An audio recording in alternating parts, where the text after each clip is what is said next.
नमस्कार।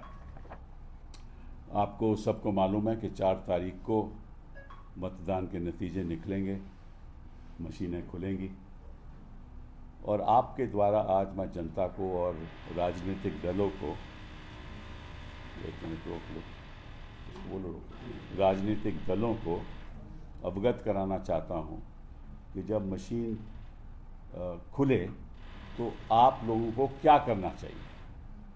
ये बहुत बहुत महत्वपूर्ण है। तो मैंने एक चार्ट बनाया आपके लिए, सब दलों के लिए चार्ट बनाया है और जो भी वहाँ काउंटिंग एजेंट बैठे हैं उनके लिए चार्ट बनाया है कि आपको क्या सुरक्षा करनी चाहिए काउंटिंग के वक्त। ठीक है, तो मैं चार्ट ये आपको दे भी दूंगा। अब इस चार्ट में आप देखोगे कि पहले लिखा है CU नंबर। CU नंबर मतलब कंट्रोल यूनिट नंबर, बाईं तरफ ऊपर कंट्रोल यूनिट नंबर। उसके नीचे लिखा है BU number, that means ballot unit number. So control unit number होगा यहाँ, बैलेट नंबर यूनिट होगा। ठीक है, और फिर पेपर सील होगी, उसकी पेपर सील होगी, VVPAT ID होगा। सो ये चारों चीज़ें लिखित रूप में होंगी वहाँ। ठीक है, आपको मैच करना है क्योंकि ये कंट्रोल यूनिट नंबर को आपको दिया जाता है। फिर आप आ जाओ काउंटिंग टेबल नंबर 1 में, उदाहरण के तौर पे। तो काउंटिंग टेबल नंबर 1 में आप देखोगे EVM इज ऑन ECI। ठीक है, नो प्रॉब्लम। तीसरा कॉलम बहुत बड़ा इंपॉर्टेंट है। तीसरे कॉलम पे लिखा है 4 जून 24, 4 जून 2024। ठीक है, और नीचे लिखा है टाइम मतलब कि ये रिजल्ट से पहले ये लिखित रूप में आ जाएगा 4 जून टाइम। कब मतलब कि कब ये इसका टाइमिंग कब होगा ये पता चल जाएगा आपको। ठीक है, अगर इस टाइम में अंतर हो तो गड़बड़ है। तो आपको देखना है कि इस टाइम में कोई अंतर नहीं है,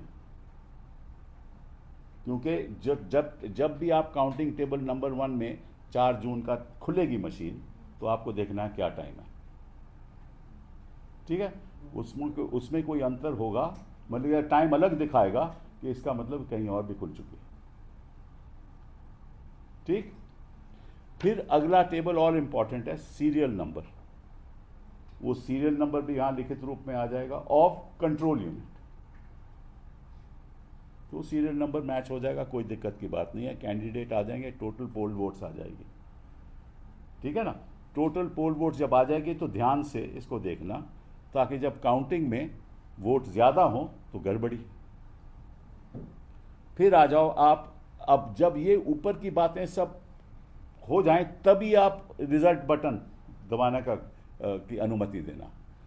पहले EVM, पहले 4 जून time, serial number, candidate, battery जो भी है, जब ये खत्म हो जाए तब आप उसको बोलना कि आप रिजल्ट बटन दबाइए। ठीक है, जब आप रिजल्ट बटन दबाएंगे तो आपको लिखेगा पोल रिजल्ट, उदाहरण के तौर पे 26 अप्रैल 2024, उस दिन मतदान हुआ होगा। ठीक है ना, तो अगर इसमें भी कोई अंतर है तो भी गड़बड़ी है। और PST का मतलब poll start timer and poll end timer. तो पोल स्टार्ट कब हुई, पोल एंड कब हुई, ये भी इसमें आ जाएगा। उसके बाद सीरियल नंबर, ये जो सीरियल नंबर पहले सीरियल टेबल के नंबर से मैच करना चाहिए। फिर कैंडिडेट और फिर टोटल वोट्स पोल्ड, उसके बाद कोई प्रॉब्लम नहीं। तो देखो, 2 चीज़ों पे ध्यान रखो। रिजल्ट बटन नहीं दबाना जब तक वेरिफिकेशन ऊपर कॉलम के हो जाए, और अगर वो टाइमिंग और इस टाइमिंग में अंतर है, पोल रिजल्ट की टाइमिंग में, तो गड़बड़ है। उस टाइमिंग में अंतर है तो गड़बड़ है। ठीक है, तो ये सब मैं आपको दे भी दूंगा, टेबल भी दे दूंगा। ये मैं चाहूँगा कि सारे राजनीतिक दल और सारे कैंडिडेट जो वहाँ काउंटिंग एजेंट बैठे हैं वो इसको ध्यान से ध्यानपूर्वक पहला कॉलम चेक करके तभी खुलवाएं।